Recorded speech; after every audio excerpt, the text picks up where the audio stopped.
The Benjamin Dixon Show is only possible with listener support.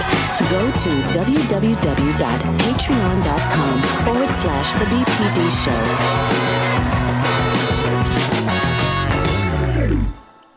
Today is Thursday, January 27, 2022. Thank you so much for joining us at the Benjamin Dixon Morning Show. I want to begin by discussing COVID-19. According to doctors at the World Health Organization, future variants of COVID-19 will be more contagious than even the Omicron variant. This is in the backdrop of everything that we see around us. I don't have to describe or put into any type of language to be dramatic because you see what's happening outside of your door. You see what's happening at the hospitals near you, at the grocery stores.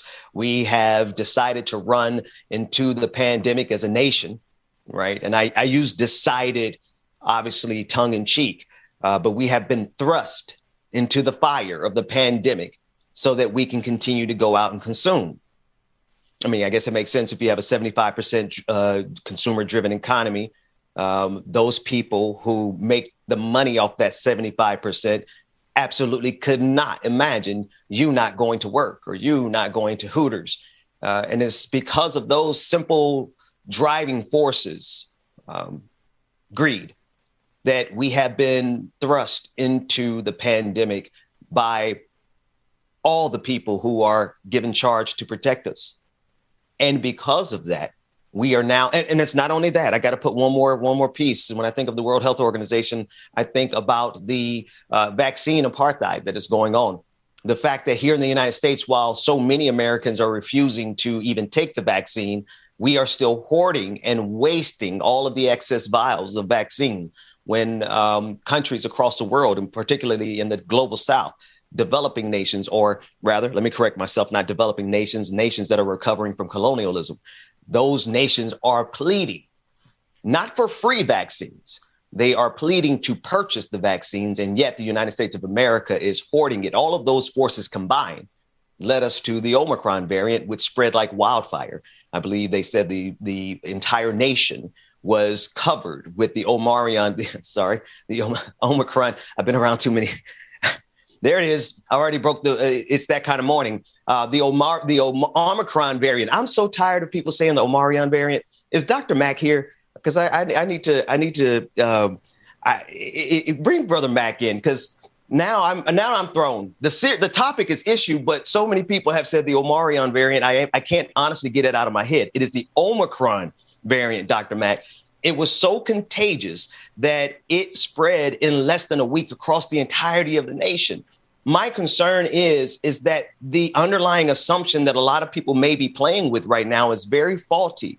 I think the assumption is that future variants will be less deadly because the Omicron variant had fewer severe cases. But that's not necessarily true about future variants of COVID-19. Good morning to you, Dr. Mack. Good morning. Good morning, Ben. Pleasure. And look, one of the things that you and I both said is that we would follow the science, right? And this becomes the challenging part of at what point do we listen to the science now that it says it may be time to ease the restrictions. And scientifically, I understand what they're saying.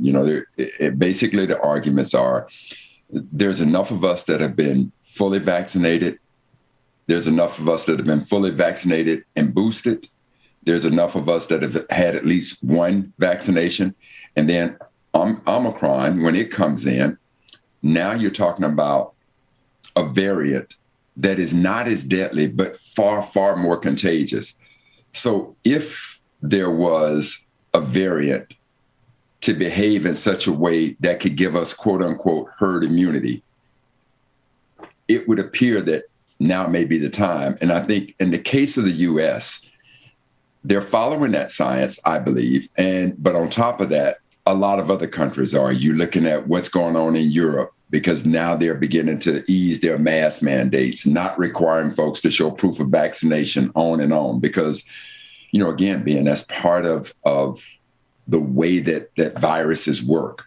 If enough folks get it and you survive it, then we build up this sort of immune to it. But again, part of our immune against it was the vaccination. And now that's right.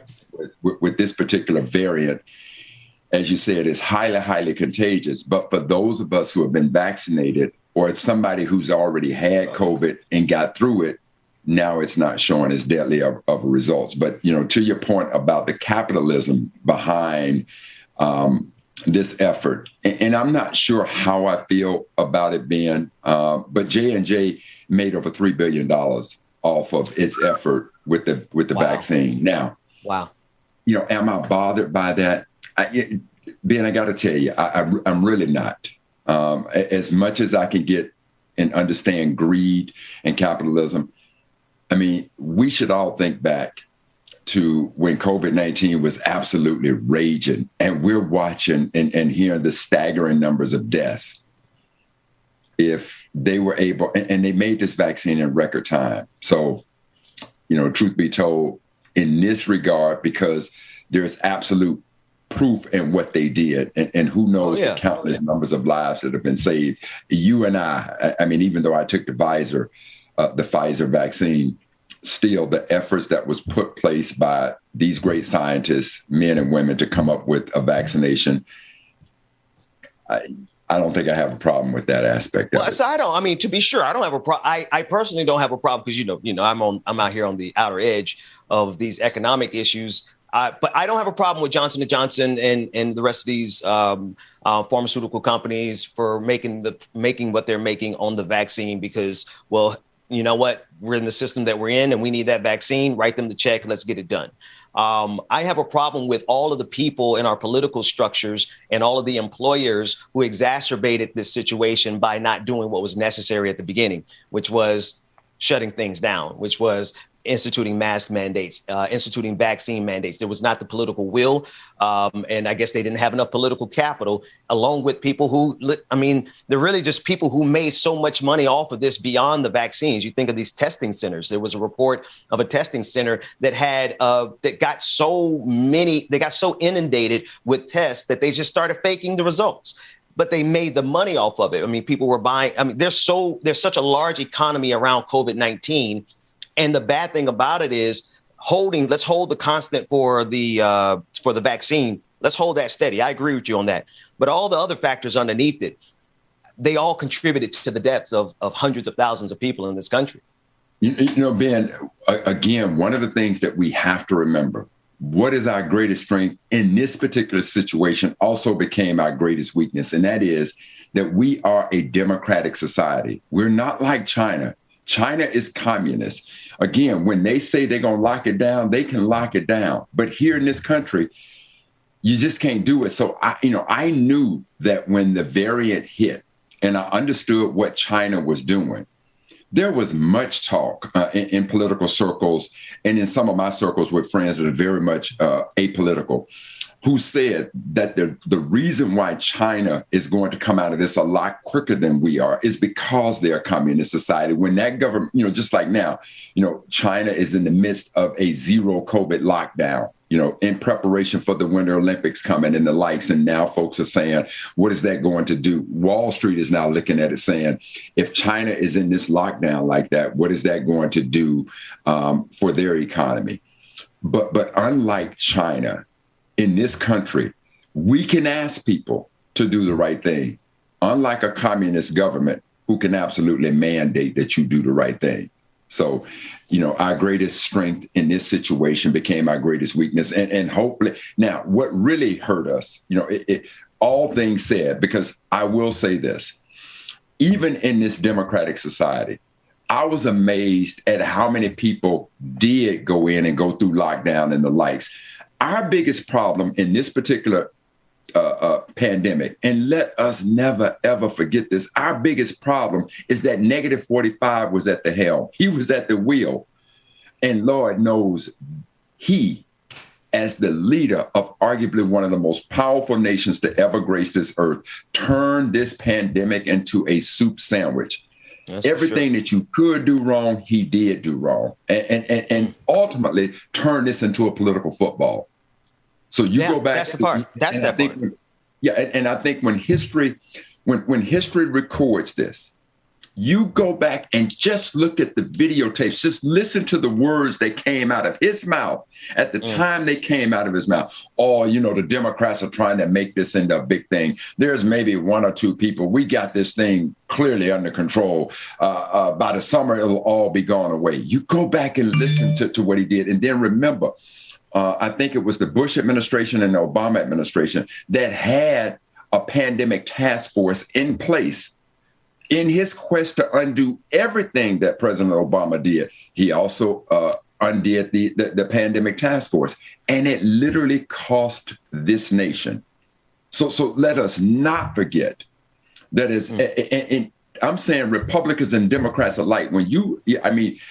Let's go back and remember those pictures of Vegas or go in Atlanta. You could go downtown in Atlanta. There was nobody on the streets. So Republicans and Democrats alike, all of us were trying to do the right thing. But you had this idiot leading the effort.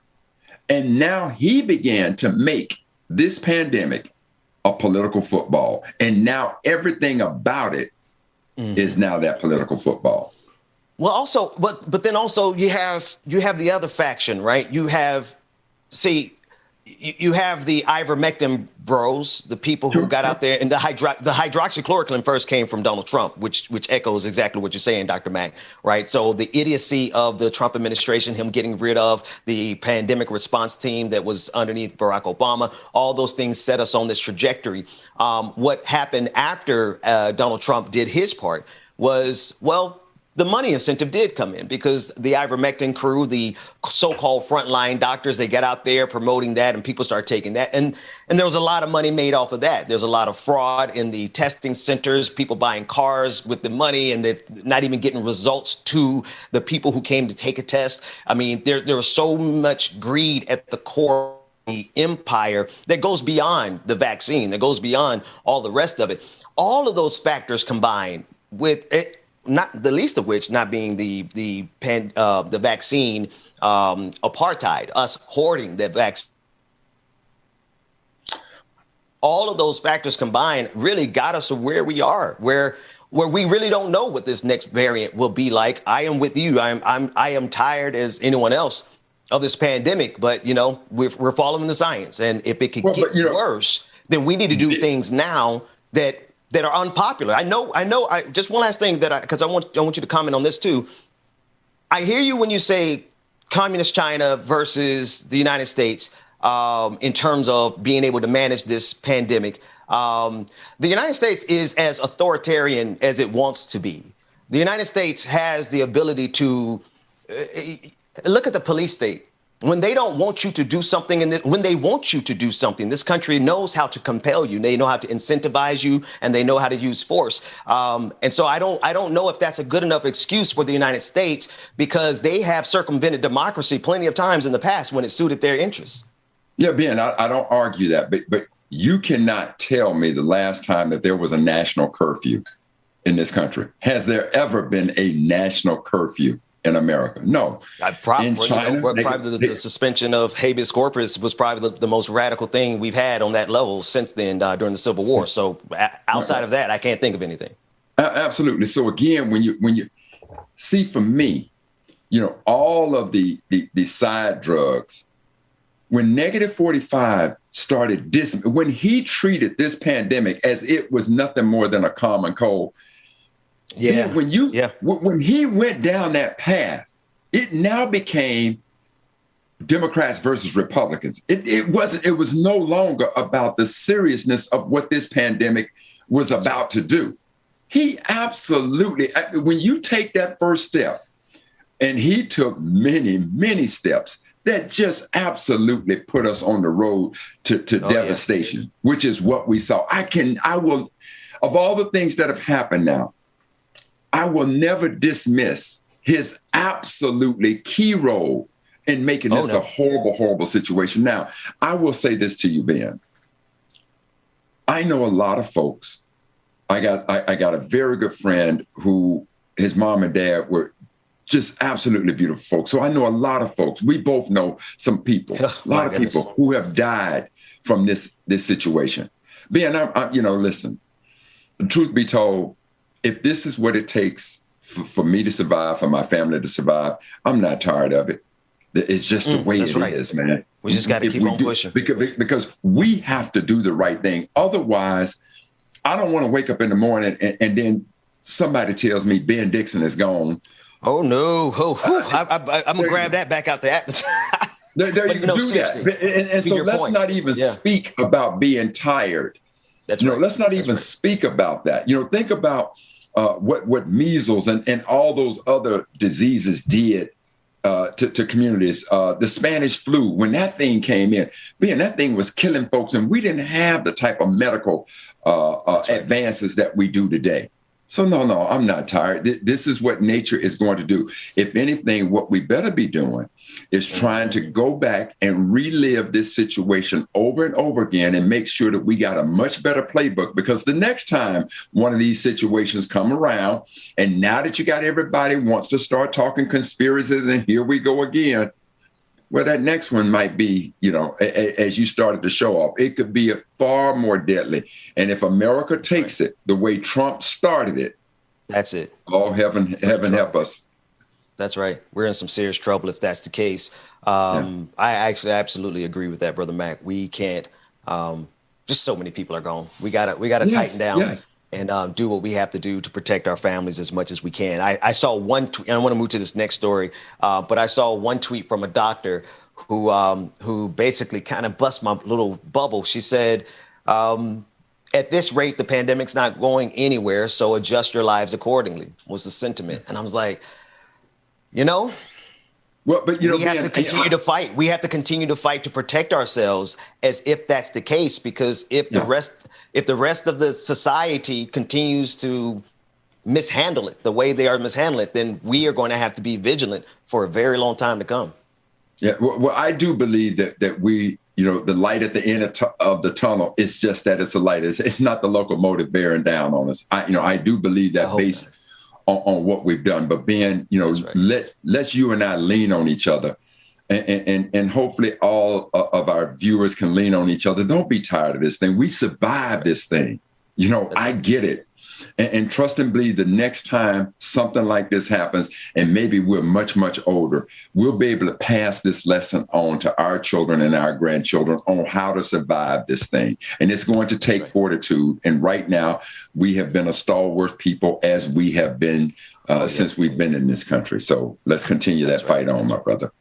That's right. I want to go quick question, Brother Mac. What's your stance on the Second Amendment? How do you feel about gun ownership? I have mixed feelings, but I definitely support gun ownership. While there's a complicated nature of the politics of it and everything, and I can break down the nuances at the core of it. Yeah, we need guns to protect ourselves from some of these people out here who wanted to storm the Capitol. How do you feel about the Second Amendment, Brother Mac? It's just that, I certainly respect it. But when you juxtapose that question, or you place that question right up against Sandy Hook or Columbine and so many other school shootings, so many random acts of violence, what happened in Vegas. Yeah, I'm down with gun control. I am so much for the Second Amendment. But there has to be some level of common sense in this thing, because right now, the ability to go out there and get an assault weapon or any other type of weapon without any type of background checks and the wherewithal, and commit the kind of crimes you're doing. And the only reason that we have not moved to do anything about it is because of the power and the money of the NRA and the fact that it is buying so many of these politicians off to say, look, it's okay. Don't you worry about it. We're going to pad your pockets for your next campaign. It's just an abomination. I'm down with the Second Amendment, but everything should come with some level of common sense, right? Having a drink every night. Having a drink every night having a drink every now and then is not a bad thing. But, you go out and get a damn gallon of Hennessy and just chug it. Well, it ain't so good, right? Have you, I don't see you reminded me of stuff. I've seen videos of people doing that. And I'm like, I don't even know if they woke up in the morning. That said, as it pertains to the Second Amendment, I only asked that question because of what's coming out of San Jose, California. The city just voted Tuesday night to require gun ownership to carry liability insurance and pay an annual fee in what's believed to be the first measure of its kind in the United States. And this is according to CBS News. The San Jose City Council overwhelmingly approved the measure despite opposition from gun owners who said that it would violate their Second Amendment rights and promised to sue, which, of course, we know that's going to probably go all the way to the Supreme Court. Absolutely. Last but not least, from CBS News, the Silicon Valley city of about 1 million followed a trend of other Democratic-led cities that have sought to rein in violence through stricter rules. But while similar laws have been proposed, San Jose is the first city to pass one, according to Brady United, a national nonprofit that advocates against gun violence. And I believe Brady would be probably the security guard. I forgot the senior advisor to Ronald Reagan, if my memory is working right, was the man who was shot during the assassination attempt and then subsequently all the gun action. I digress. The point is that this is a bold move by the city. And I believe that the Supreme Court, only because of the nature, it's being stacked by Donald Trump, and it's a conservative bench that is looking to roll us back into the dark ages. I'm pretty sure they're going to strike this down, would be my first guess. Brother Mac, what do you think not only about the law itself? The fee is $25 a year, by the way, for anyone who's wondering what that tax is. It's $25, and then they're trying to attach liability insurance. What do you think about the idea and that law from the city? But more, secondarily, do you think it's going to stand the test of this particular Supreme Court? Or will it even make it that far for that matter? Yeah, absolutely not. It will not withstand it. Now, you said the Supreme Court is being stacked. No, the Supreme Court has been stacked by Donald Trump. So that has happened. Do I think that this will hold up? Absolutely not. And I'm with you. I don't think it will make it. Now, what do I think about it? Again, being something has to be done to curtail the type of mass shootings that we have seen in this country. Virginia Tech. I mean, just go down the line. So, anything that'll bring about some level of, they may know that it won't work, but maybe their intent is just to get folks to talking about it, getting other cities to try to institute something, to try to do something. Because right now, when we left it in the hands of Congress, even, and I can't remember this crazy woman that's in Congress now. And when the children from Florida came up to talk about the gun violence at their school, she tried to make that a political football about attacking these children who had just gone through just this absolutely horrific ordeal. So something needs to be done. Whether or not this is the right thing to do, I don't know.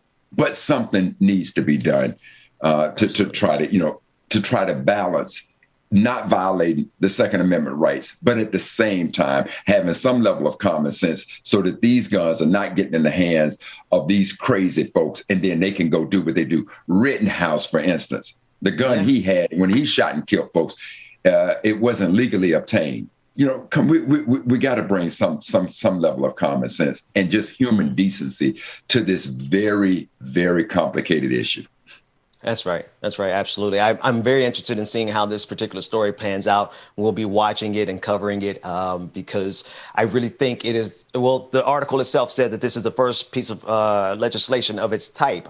I've never seen a city look squarely in the eyes of the NRA and say, bring it on. So let's see what happens. I'm definitely a supporter. And I'll tell you this, Ben, I do applaud them for taking that level of taking that position, because trust and believe, there are a lot of politicians, be you at the federal level, state and local level, that are absolutely fearful of the NRA. So I applaud them for trying to do something and taking that stance. And you better know that the NRA is going to treat this the same way that the tobacco industry treated every lawsuit that came against them early in their days to try to say that smoking caused cancer. They fought every case because they knew if they lost one, it was going to begin to unravel. And again, what we ultimately saw is that when they did lose that first case, it began to unravel. So trust and believe that the NRA is going to put all of its might to defeat this effort as quickly as they can. Yeah, they will. And I think we should track it. I think we should keep our eye on it every step of the way. So we're going to be doing that here at the morning show. I want to do a hard shift real quick. One of my favorite things about living in Boston when I did was catching, I forgot which train it was. It's been a while, down to the stadium to Green the Monster Soul Train. Oh, it was the Soul. Hey, it definitely was because I had my whole family on there, minus Jeremiah. He wasn't here yet, but we used to go down and go to the Boston Red Sox stadiums. Talking about the Boston Red Sox, David Ortiz, Big Papi, was initiated into the Hall of Fame. I don't know if you follow. Say that again. He hadn't been. He's going to be inducted. Thank you for that, Chris. He's going to be inducted into the Hall of Fame, and this is amazing news. I moved to Boston the year that the Red Sox won the World Series, and I believe, if my memory serves me correctly, I was sitting in a hotel lobby making the move when David Ortiz hit that grand slam home run. I'm not sure where that placed inside of the whole World Series that year, but that was a hell of a way to move and to be introduced to the city of Boston. The very first train ride we had on the commuter rail was going to the celebration with the city. You know, we weren't from there, but we're like, hell, we'll go. So congratulations for this. Definitely. I don't know where you are. What's your team? If you follow it, where do you at on this, Brother Mac? You know, I'm not diehard in any shape, form, or fashion, but I will tell you this. Big Papi is absolutely beloved in the city of Boston. If the man wanted to run for mayor, trust and believe, he'd be a very formidable challenge to any politician. That is how much he is beloved in that city, and just always been a real good dude. So I've always enjoyed Big Papi. I enjoyed his skills. I enjoyed his humor. And a well-deserved honor because, again, when it came to the big game and that team looked like it was floundering, man, everybody jumped on Big Papi's back and Big Man handled that business. That's right. Yes, he did. Folks, coming up, Georgia Fort is going to join us. She's going to give us a breakdown on the federal trial that's ongoing. She is one of the few journalists who has been admitted into the federal trial for the 3 other officers who were involved in the murder of George Floyd. She'll be joining us on the clock momentarily. And of course, Rebecca Azor, Queen Azor, will be joining us for Like It or Not at the top of the hour. We're going to take it to a quick break. We'll be back with more of the Benjamin Dixon Morning Show right after this.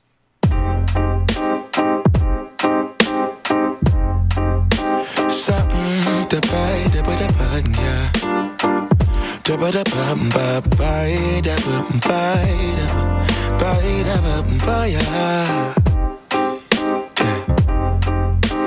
set the potato, boy,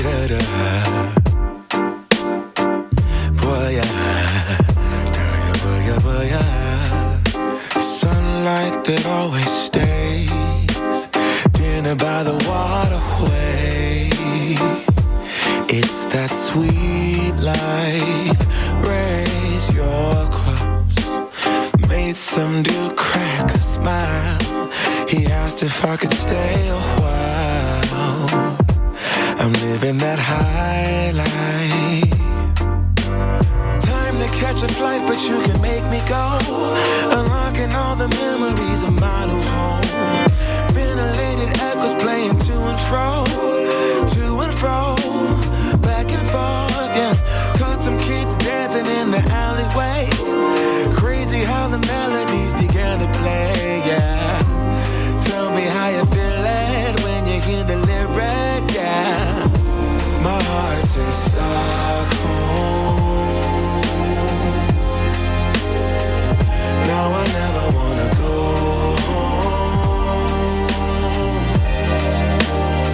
I left my heart in Stockholm. Now I never wanna go home. Shopping the girl, I brought a girl on my Vespa. She said I already told ya, yeah. I never dated a black guy. I said you're brown yourself. Let me offer help. Come on inside.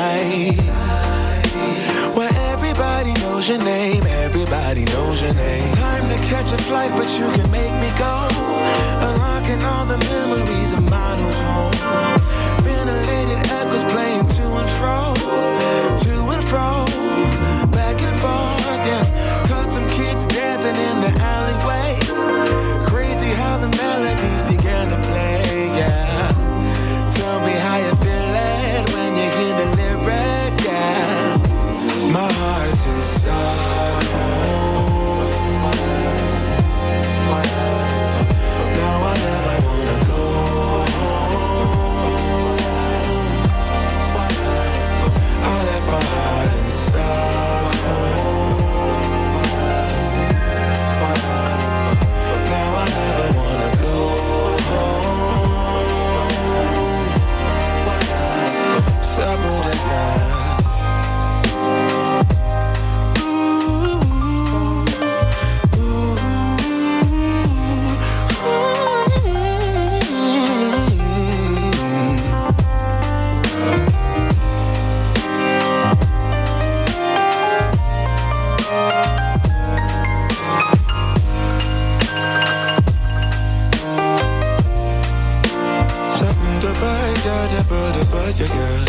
Sunlight that always stays in and by the waterway. It's that sweet life, sweet life, sweet life. I never wanna go home, go home. I'm living in Stockholm, Stockholm. I never wanna go home, go home. Living in Stockholm, Stockholm. I never wanna go home, go home. I'm living in Stockholm, Stockholm. Yeah. Shut up, I got the bed, the bed. Never get good, never get good,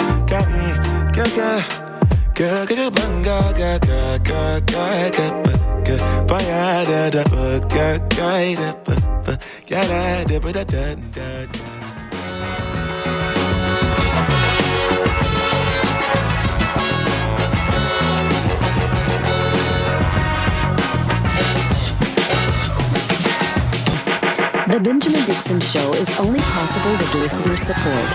Go to www.patreon.com/The BPD Show. Welcome back, everybody. It is Thursday, January 27th, 2022. Thank you for joining us at the Benjamin Dixon Morning Show. I want to begin again, of course, with my brother, Dr. Carl Mack. I want us to discuss while there are a lot of things happening around this country. Some of our political leaders have, well, taken a more hardline stance. You would think there would be more empathy from our political leaders, all things considered.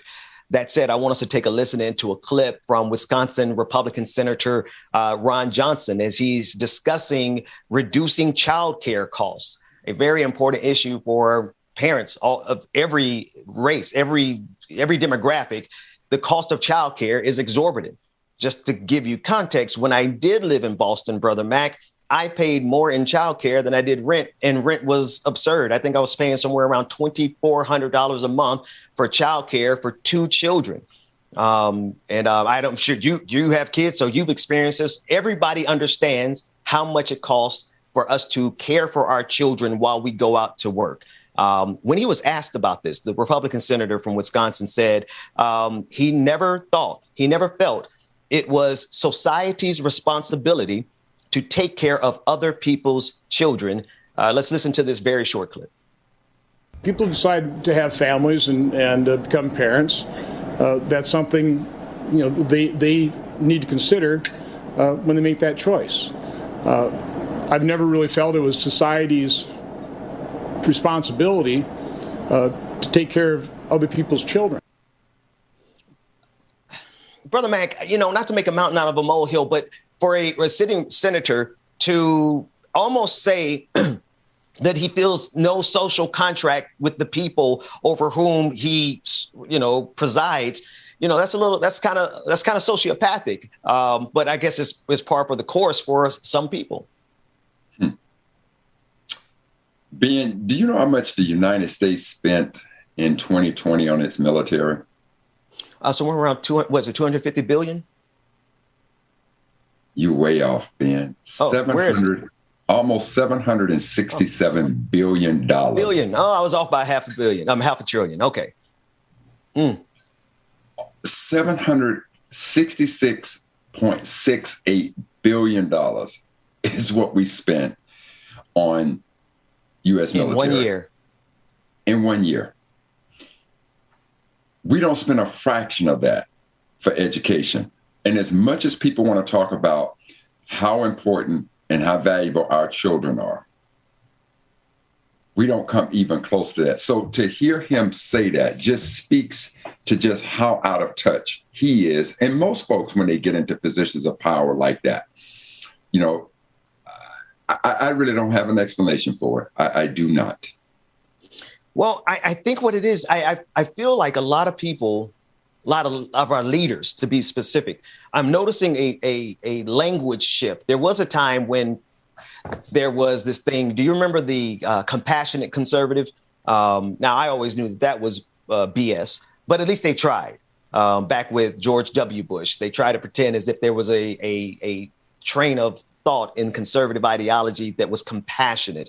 Now it's more like, too bad, you know, hit the bricks. You're on your own. Survive. We don't owe you anything, even though it's tax season and all of us are writing checks to the government, or they've already taken the money from us. So what is it when the leaders who extract money from the people now all of a sudden say, well, I don't really feel like we have a responsibility? Then you just stole our money, Senator Johnson. This system literally just robbed us if it's not going to give us something back for what you took from us. Ben, what do you think, brother? There has been a new era ushered in on the ugliness of politics. And again, I can't help but look at one individual who ushered this in, because never in my wildest dreams would I have thought that based on the history of -45, that Trump would have been elected president.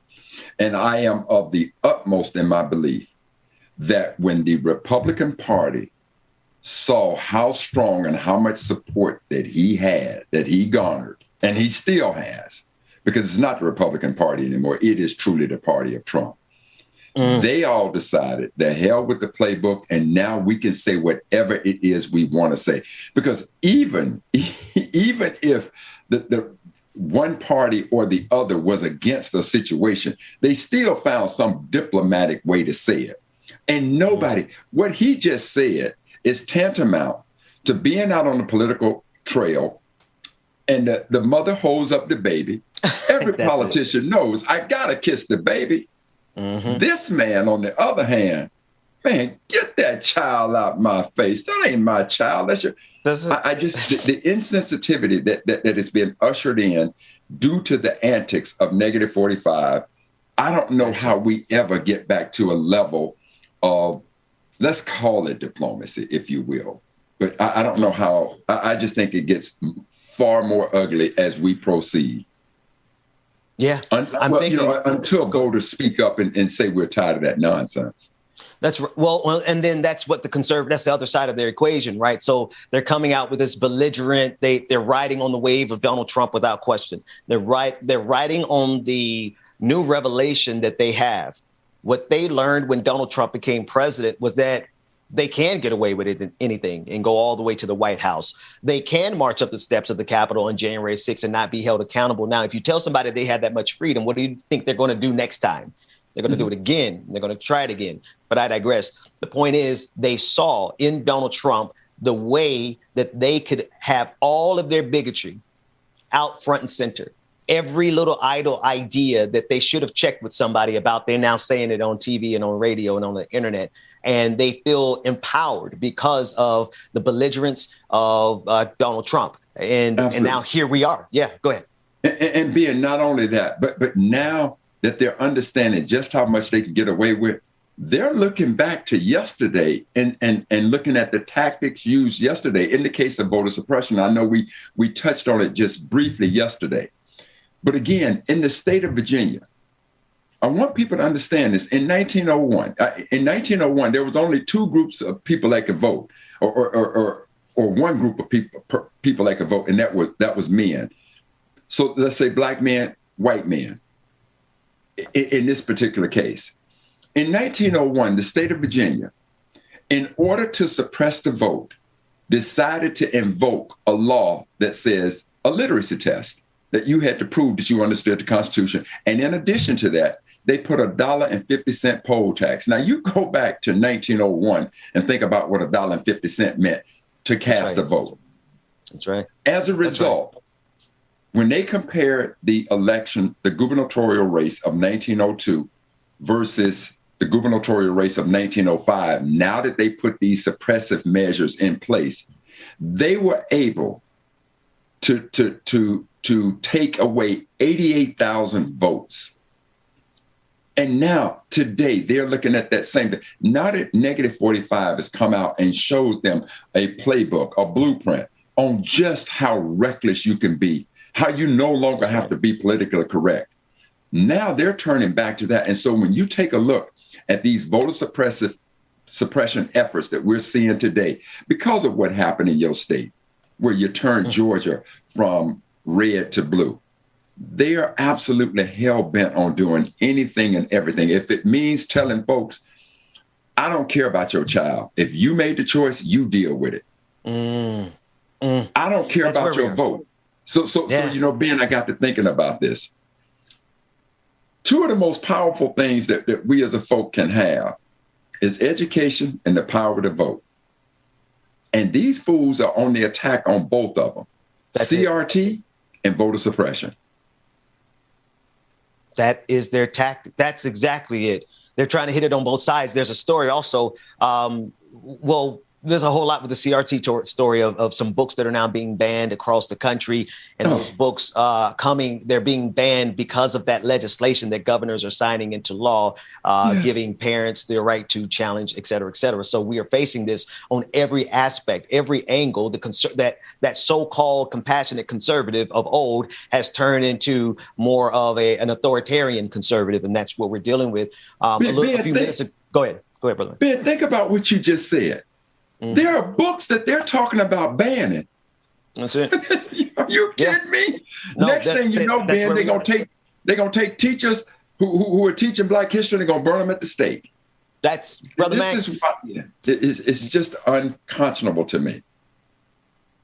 And I feel like there's some people who see it happening in real time and like, it's fine. I'm like, no. Do we not see the writing on the wall? I think a lot of people assume that the stability that we once had is something that is guaranteed, that the path towards justice that we seem to be on is always a linear one, as if it can't turn around momentarily. As if it hasn't been twisted for most of our lives, for our existence. This fight towards justice is not one that we could take for granted. And I feel like there's some people in powerful positions who are looking at all the writings on the wall of fascism, and they're like, everything's fine. But being trust and believe, history, if it's one thing that history has been absolutely, unequivocally clear to me about, whenever we as a people have began to make progress, racism put its foot on the pedal. You take the 14th president of these United States, Abraham Lincoln. When Lincoln did what no other president would do, dealt a severe blow to the institution of chattel slavery. They killed him. When the Civil War ended and they passed the 13th Amendment, which ended chattel slavery in 1865, in December of that same month of 1865, 6 ex-Confederate officers met in Pulaski, Tennessee, and formed themselves a little terrorist group known as the Ku Klux Klan. When black men, when black folk through the 14th Amendment in 1868 got citizenship, and then 1870 black men got the right to vote, they began to institute black codes. They began to institute the grandfather clause. What is the grandfather clause? Where if your grandfather didn't vote in the last election, you can't vote in the upcoming election. These are the types of things they did. The Compromise of 1876, when the Civil War was over and you had federal troops in the South protecting democracy, and freedom. There was a compromise made between Samuel Tilden, the Democrat from New York, and Rutherford B. Hayes, the Republican from Ohio. And keep in mind, the Republican Party was the party of the abolitionists. So what did they do? He made a compromise that says, look, I'll give you the president. Tilden told Rutherford B. Hayes, I'll give you the presidency, but you got to pull them troops out of the South because black folks are making too many advances. And when they pulled them out of the South, Ben, what we saw on January 6, 2020, it played out all over the South. When we elected our first black president, they put the most incompetent, racist bastard you could imagine in the Oval Office, negative 45. That's it. That's when exactly we flipped right. Georgia, they said, oh, no, we are going to stop that. We are going to cut these districts up. We're going to shape them any kind of way we want to. We're going to institute every kind of voter suppression law that we can, because these black folks are getting smart enough to understand that they can affect change in this country with that ballot. They're listening to what King said. They're listening to what Thurgood Marshall said. They're listening to what all of our ancestors, they're listening to what my mama said when she paid her $2 poll tax to go and vote. They're listening, and they said we got to stop them from listening, and we got to make sure that they don't be able to think critically. So we're going to make sure that they never get Black history taught in school, and we're going to frame it under we're in opposition to CRT. No, that ain't what you're in opposition of. You're in opposition of the shame of what history clearly shows of what you did. Not you didn't do this to children based on the content of their character. That's right. A.K. King, you did it to them because of the color of their skin. And you're still doing it. You don't want to teach my history because of the color of that history.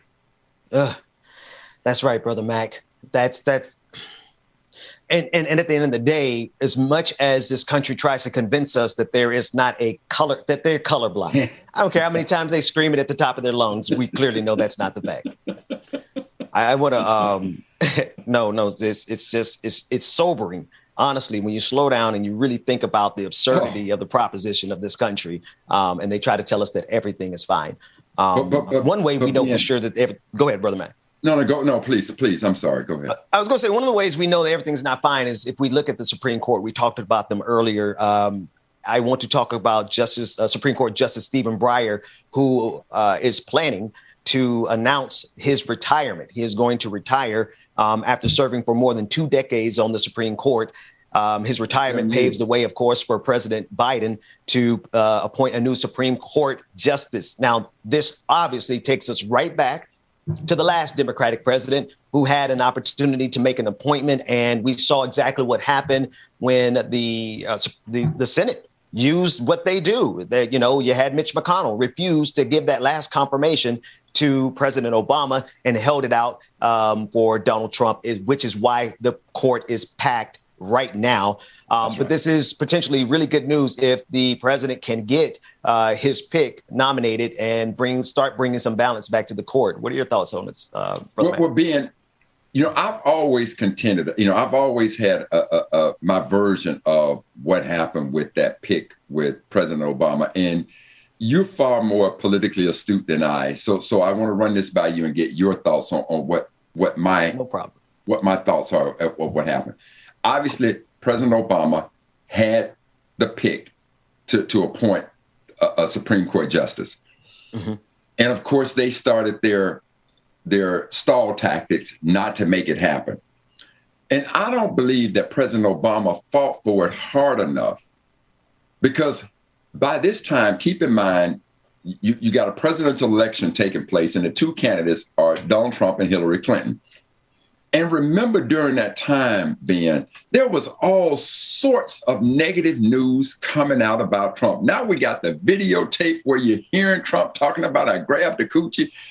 You just it was like every day something new was coming out. And what I think happened, Ben, was that Obama and the Democrats said, okay, we know based on all of this coming out on negative 40, there's no way this man is going to win. And remember now, when Obama was at the White House press dinner, where they joke and do all these things, and Trump was sitting there, President Obama told him, you'll never become the president. So I absolutely believe when all this news was coming out, they absolutely believed that Hillary would win. And I think that they didn't fight hard enough because they said, okay, Hillary, when you win, this will be one of the feathers in your cap, because it's always a good thing when a president is able to appoint a member to the U.S. Supreme Court. And I think they took their foot off the gas, and lo and behold, -45 won, and that pick was sitting right there for him, because the Republicans know. And I want to say, who is the Republican from Lindsey Graham? Lindsey Graham said this about the Supreme Court. He said that the ability to appoint a justice to the Supreme Court, and I'm not quoting him. He said, but the ability to appoint a justice to the Supreme Court, that's one of the benefits of winning the election. So he understood that. And I think that was an absolutely fatal flaw. And I hope that we learn about it going forward, because when you have that opportunity to make that appointment, you better do it quick and in a hurry. And right now, Biden better do it quick and in a hurry before these midterms come up. Now, the thing that I'm really interested in is that, remember now, when Biden was on the campaign trail, he said forcefully and boldly that should he win, and he has the opportunity to appoint a U.S. Supreme Court justice, it would be who, Ben? He said it would be a Black woman. Now, I've been paying attention to the rhetoric coming from his administration. And now they're trying to talk about I think he's appointed 62 judges. And of those 62, I want to say 19 have been African-American. I'm not sure if 19 have been women, but I know 19 have been Black. And so it's almost like he's trying to walk it back. We're trust and believe. When his appointment comes, it better be a sister. I agree. And I'm looking at some of the names that are floating. Some of them, They're, and it's not just any sister. Our boy Claiborne, given that Claiborne turned Biden into Lazarus by resurrecting him from the dead down in South Carolina, and they got a sister down in South Carolina that's one of those picks. So I wonder if he still has that political pull, though. You think Claiborne could actually? If Claiborne can cash in, he should be able to. He most certainly should be able to, because of what he did in South Carolina. He did resurrect Joe Biden. Trust and believe this. I don't know what kind of pull he's got with anybody else, but with Joe Biden, he's got a big ticket. He's got a big ticket to cash in, and he ain't got just one. Remember, let us not forget.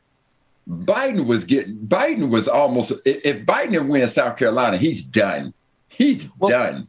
Let's make a friendly wager, Brother Mac, and we don't have to actually put any money on it, because I could be wrong here. We'll find something of value.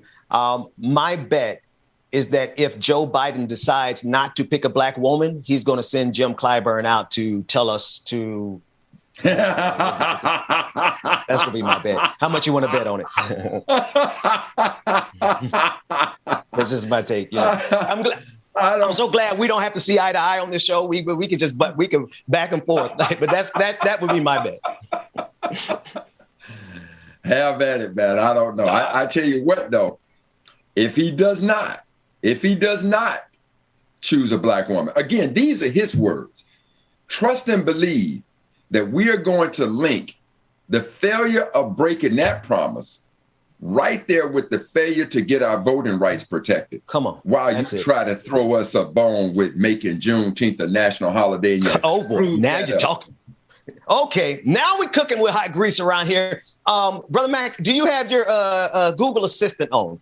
Because I do, man. I know you do. Hey, Google, what happened today in Black history?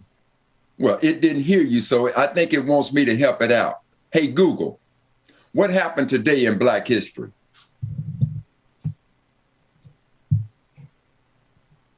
On January 27, 1919, Paul Revere Williams was enrolled at the University of Southern California in architectural engineering. In 1923, he became the first Black member of the American Institute of Architects. Overcoming racial prejudice, some of his most noted works are the Palm Springs Tennis Club, the world-famous Beverly Wilshire Hotel, Angelus Funeral Home, St. Jude Children's Hospital in Memphis, Tennessee, and the Tudor Mansion in Pasadena, California, which was used in the TV series Batman. Adapted from Black Heritage Day 4 calendar by author, lecturer, and civil rights activist Dr. Karl Mack. Wow. So Ben, you see the picture of Williams, Paul sitting there right there? Yes, sir. He was so good as an architect that when his clients would come, and again, due to racism, they didn't want to sit next to him. So he would literally draw whatever it is that they wanted. He would be upside down and draw it, but he would draw it in their view so that they could absolutely see it. But when you talk about one of the most iconic architects ever, Paul Revere Williams is that guy. You know, I didn't the mansion that was used in the Batman series. Batman. Right? Yeah. I mean, are we talking about the Adam West Batman, right? Absolutely. I know. Absolutely. I picture that mansion in my house, in my mind right now. And I did not know. This is why I am so grateful for this BlackHeritageDays.com Black History. This is something we've been disconnected from. I'll also say this about Paul. So I don't know a whole lot about, the architectures and the buildings around LA, but there was a sister very good friend of mine. And when she read this, she knows of all these places and just had absolutely no idea that it was a Black man that designed all these. So she knew a lot of the places that were mentioned in the calendar. So again, for those who may be interested, just take a look at Paul Revere Williams, absolutely phenomenal talent. And so glad that we featured him today. I am too, Brother Mac. Brother Mac, I know you got to get out of here. We're going to get ready to take it to a break, and Rebecca Azor is going to join us for Like It or Not coming up next. But just give us a sign. We got a couple minutes here, Brother Mac. Tell the people something that you feel in your heart before you get out of here, or you could just tell them how they can support that Black History calendar, because I think every person, I know. My mother-in-law, father-in-law, my mother, I've given some to a lot of people. I think everybody should have it. How can they get that calendar? Well, you can go to the website, and let me see if I can get it in there you go. Got the light on it. You can go to my website, www.blackheritagedays.com. The cost of the calendar being is $19.99. It's free shipping. And when I did the calendar, I absolutely wanted to have this thing to be so incredibly affordable. And again, just think about how much information. And I remember when I finished it up, a friend of mine had saw it who had never seen any of my Black History calendars before. So he had saw it. And he knows, because we're in the DC area, he knew a woman who worked at the U.S. Copyright Office. So he scheduled a Zoom call with her. So, via my computer, I can now let her see the pages of the calendar. And I'm not saying she just works there. She's in a supervisory or leadership position at the U.S. Copyright Office. And as we're going through the pages and pages and pages, the woman tells me, she says, I cannot believe that you could comprise somebody's life in such a way on a small piece of paper like that. And then she asked me what the price of the calendar was. And I said it was going to be $19.99. The woman thought I had absolutely, and then I told her not only $19.99, but $19.99 free shipping. The woman thought I had absolutely lost my mind.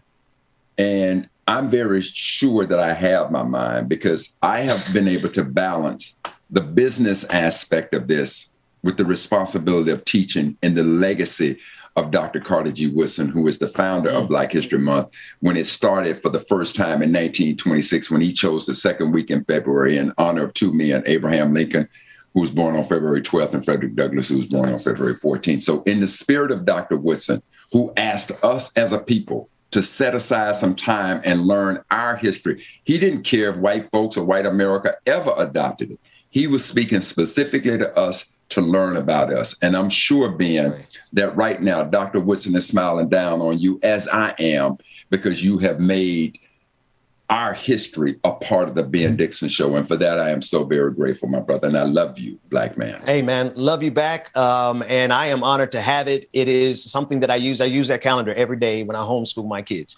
It is the flashpoint from which we derive all of our lessons, because what Black folks have done through history transcends what they limit us to. We're in science, we're in technology, we're in engineering, we're in music, we're in mathematics, we're everywhere. And this calendar is a testament to that fact. Dr. Mack, thanks so much for joining us. We're going to get out of here real quick to a break. When we come back, Rebecca Azor, Queen Azor, is joining us for Like It or Not. We'll be back. The Queen, my love. Will do, sir. Careful where you tread before this ends. You love me and I love you, but butting heads is what we do. Cold-headed, stubborn, wild, crazy lovers. You love me and I love you. Why can't we just match? Lipsa, good morning. Why we get so mean, like the match on kerosene. We've been fighting every day now. It's hard to breathe, yeah, I think you need to break down. I don't know what to say. Industrial Arts, what's going on, brother? Good morning to you. This don't feel right. You be going through my phone like trying to find something while you don't trust me. I got this feeling I'll be much better on my own now. There you go with apologies. It's alright. You don't mean it, and I don't wanna try no more now. It's too late. I don't wanna hear you say I'm sorry. It's too late. I don't wanna hear no more excuses. It's alright. See, I'ma walk away 'cause I'd rather be alone now. It's alright. Girl, you better recognize. Yeah, I got it. Tyra G, good morning. Man, thank y'all so much. I appreciate y'all. Baby, you don't wanna act right. Gave you chance after chance and you blew it. All you wanna do is pick a fight. Man, I really can do this like all day long. I love this. Man, always saying what I don't do. Give you everything I had to it. Today, you see him too today? This feeling, I'll be much better on my own. Ben going 100 miles a minute was typing, looking around, doing everything. Like, damn, that man on it. You mean it. I don't wanna try. LD, I appreciate you. Good morning to you. I don't wanna hear you say I'm sorry. It's too late. I don't wanna hear no more excuses. Maureen Weber, good morning, Maureen.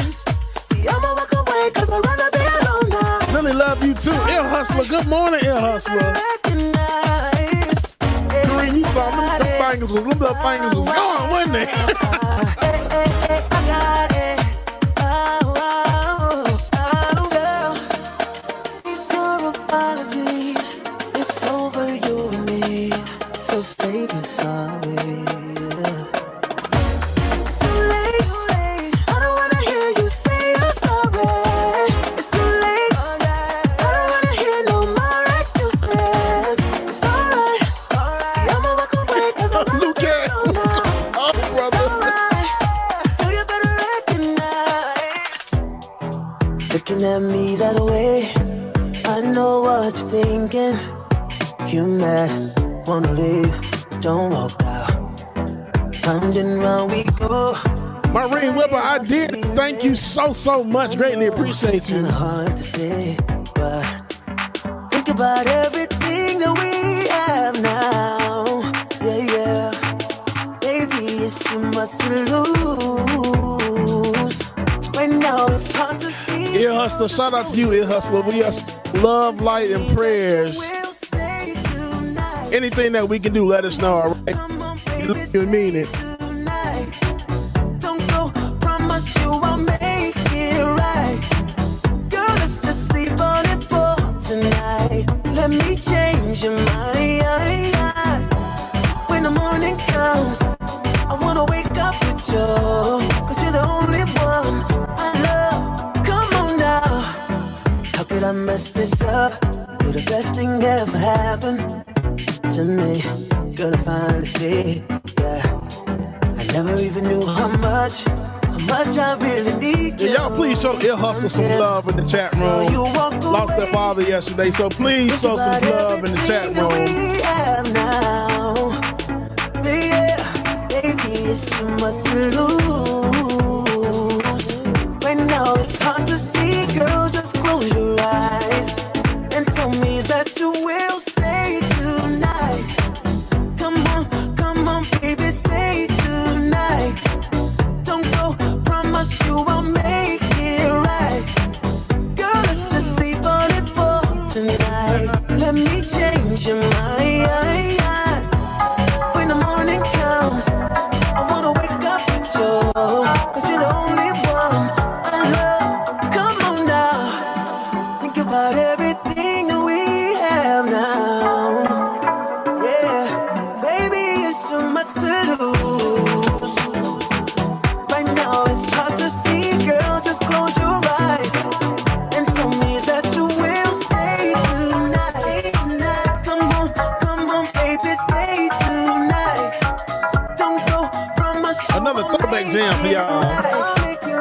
Then we're going to get the show started here. Tonight, let me change your mind. Diamonds around the bezel. Tesla Model S and no, it's not a rental. Fresh like Wendy's lettuce, dripping, so torrential. One flick of the wrist, make it feel elemental. I was always meant for greater things. Actually, David, this is old. This is season 1. Pre-season 1. It was no accident. It was no mistake. I was born to be great, born to spit flame, born to acquire the fortune and fame. This was no mistake. This was no accident. As a prince, I was passionate. Life was an action flick, and now my castle extravagant. You see this crown? Hey, they calling me king now. They calling me king now. But this what I've been about. You see this crown? They calling me king now. That's right now, Eddie. What you say? They calling me queen now. You better do that, girl. I think I'm the chosen one. All my dreams are coming real. I'm just like a frozen sun. This fire might give you chills. I think I'm the I know I'm the chosen one. Just like James Bond with the golden gun. All of my concubines know what's up. They think I'm amazing. They think that I saved them. And when I lay it down, they all get elated. And they never link, so there's never no babies. But when I make them, people gon' praise them. I want a little prince and a princess. Today we have my sister in there. She's ready to go. They can get their chin checked. They don't want to smoke, not even incense. All right. It was no accident. It was no mistake. I was born to be great, born to spit flame. Peter Griffin, yes, Wheel of Time. Man, oh my gosh, I gotta go to a wedding tomorrow, but yes, Wheel of Time. As a prince, I was passionate. Life was an action flick, and now my castle extravagant. You see this crown? Yeah, they calling me king now. They calling me king now. But this what I've been about. You see this crown? They calling me king now. Watch this juxtaposition now. Y'all ready? Yeah, they call me king. Calling me king now. They calling me king now. This what I've been about. If you have not already, you can, like it or not, patreon.com/like it or not, patreon.com/like it or not, or patreon.com/VPD Show, man. Shout out to everybody again for all your tweets, restreams, and everything else, man. We greatly appreciate y'all. We love y'all. We mean it. With that being said, this is just for y'all. Hopefully there won't be an acapella version today, but we'll see how this goes. Y'all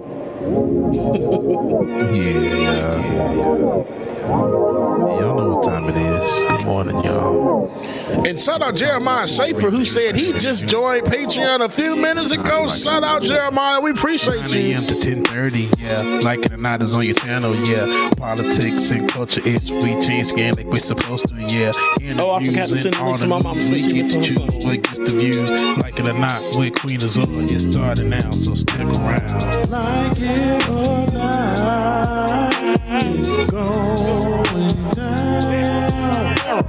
Like it or not, y'all stick around. Oh, Rebecca, Mark, yeah, shut the hell up.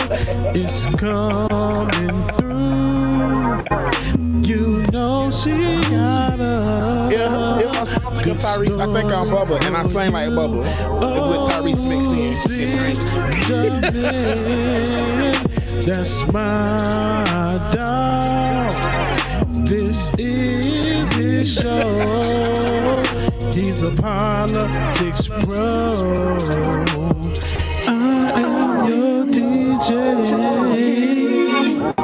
DJ exclusive. Y'all know who I am.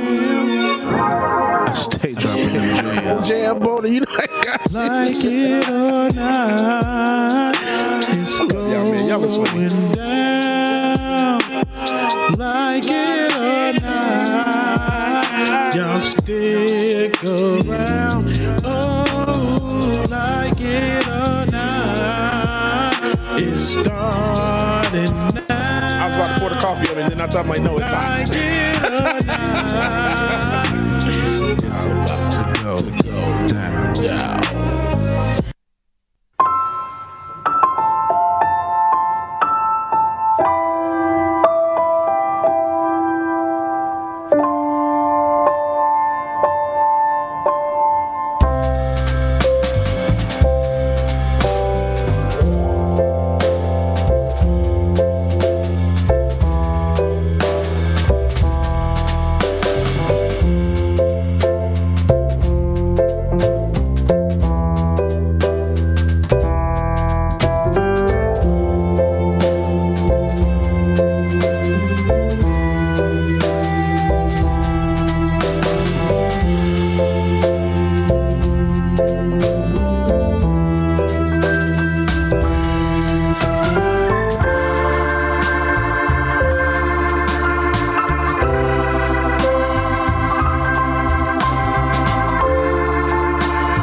Welcome back, everybody. Welcome back. It is Thursday, January 27, 2022. Thank you so much for joining us at the Benjamin Dixon Morning Show. I just want to say this about the entire crew here, from DJ Exclusive, Rebecca Azor, Georgia Ford, Dr. Carl Mack, to our producers in the background, Dwayne, David, and Josh, to everyone who makes this show possible. I am so proud of the team. I'm so proud of what we've been able to accomplish. And I'm so grateful that we were able to accomplish it independently, as free, independent Black people. Like it or not, it's about to go down. Like it or not, with Benjamin Dixon, starts now.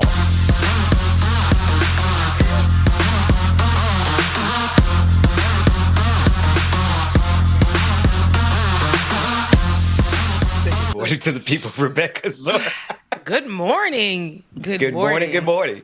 Good morning. And welcome to Like It or Not, where we're free to tell the truth and not care who doesn't like it. It is Thursday, January 27, 2022. You were just listening to Rebecca Zord discussing a story. Talk about, I was telling an important story, but geez, I was talking for 25 minutes. I was like, when is she going to stop so we can, jump rope in there? Oh, so you don't believe us when we tell you can talk? You got to see it yourself? No, you know what, Dwayne? I can talk, and I know I can. And sometimes even I know that my voice may, even though it's deep, it may just get like 5 octaves, maybe not octaves, but it just becomes a little too powerful for the spaces that I be in. And people have to be, I can tell that people are telling me to like bring it in because their eyes are just getting wider. So on top of me talking a lot, sometimes I start yelling in excitement and oh boy, and power. And I know those are some ways that I speak, and people just be like, damn, that girl can talk. Damn, she got a powerful voice. Yep. And then there's days I just have to sit here and let you, talk because it's your show. Yep, it is. And that's why I was running the clip. I ran the clip. I just want to be honest with the audience. Like, I'm not the type of person that you just leave on an open mic by myself. I don't like to do the show by myself. So when Rebecca was not here, I was like, you know what? Let me take myself down. But you're here now, so it's all better. How you doing? I'm doing good. So you telling me you was on here, they saw you, and then you was like, take me down, Dwayne. Was that? Yeah, I said, let's play. And I did this whole overture about how great the team was. It was a sign off. I gave them a great sign off. And then you showed up. I can't stand you. Rebecca, as soon as I hit play on that clip and it started going, there you were. You popped up in the thing. I was like, dang. He was like, dang, everybody's about to have a day off, and here come bald-headed Rebecca trying to come over here and ruin everybody's day off. Man, and then she didn't even take get me a nap in while the baby sleep, but no, bro. And then she didn't even want. I was like, well, we're free, Rebecca. We could leave. You can go and get your hair did, nails done, everything did, And she was like, no, she wanted to talk to the people. So here we are, Rebecca Zor, standing up for the people as always. Boy,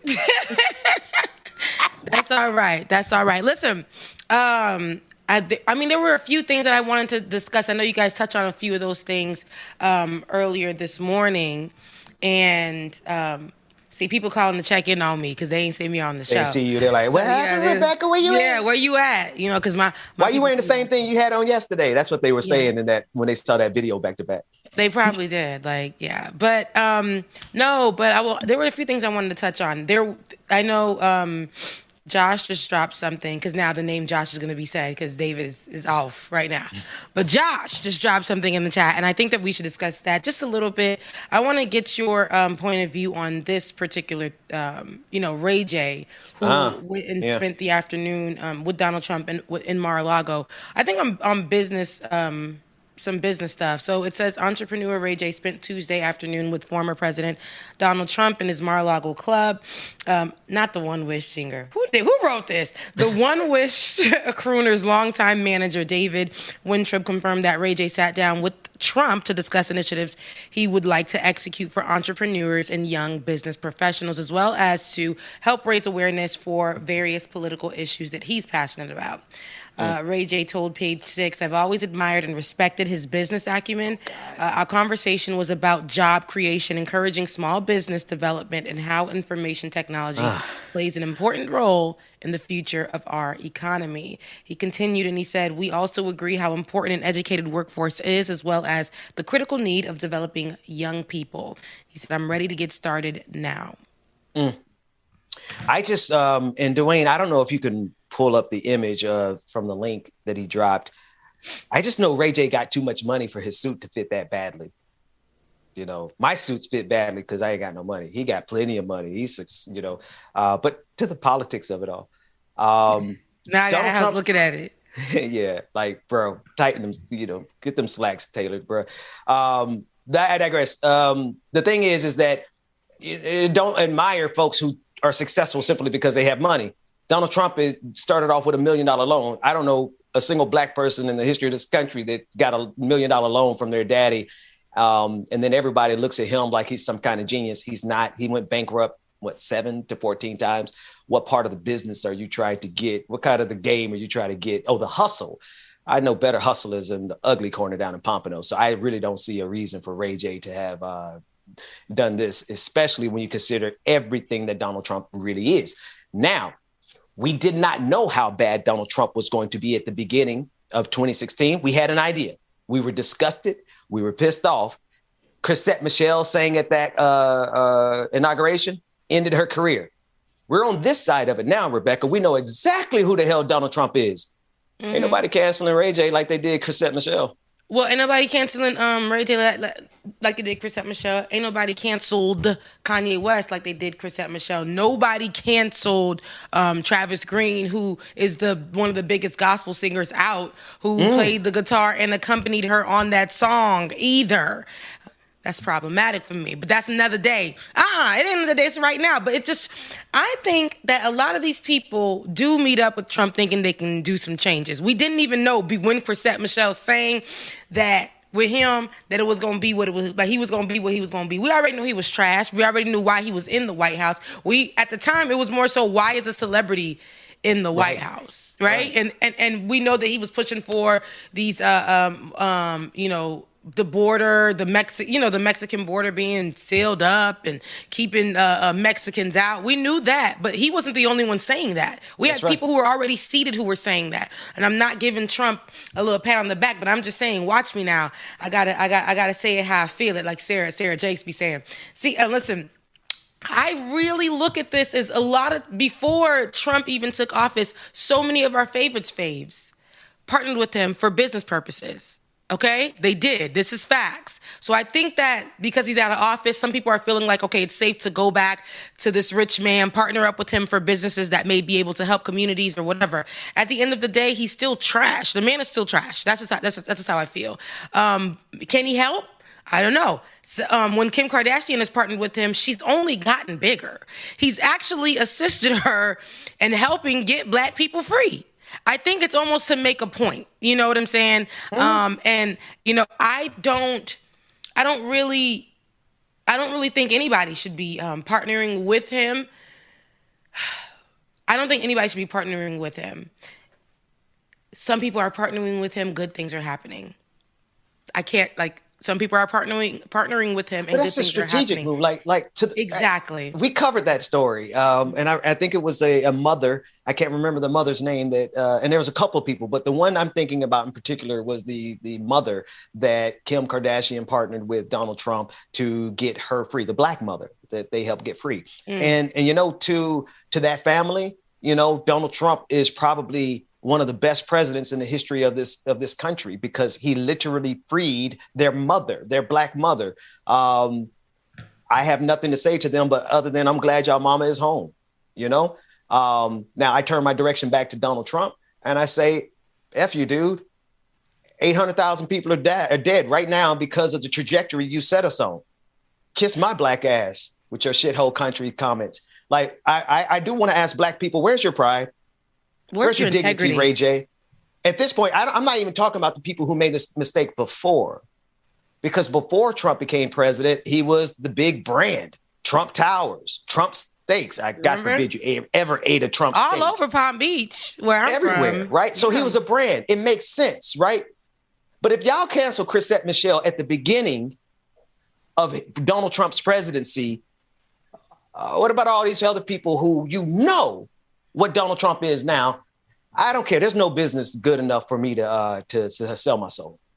No, there isn't. And I want to point out too, with people partnering with him before and after and not being canceled, with his politics, what he believes in, a lot of things that have affected communities that look like ours, brown communities as well. Like, this has been a very awful 4 years. So many Nazis, so many white supremacists, so many just people walking freely in their races. So many KKK members didn't have to wear their hoods anymore.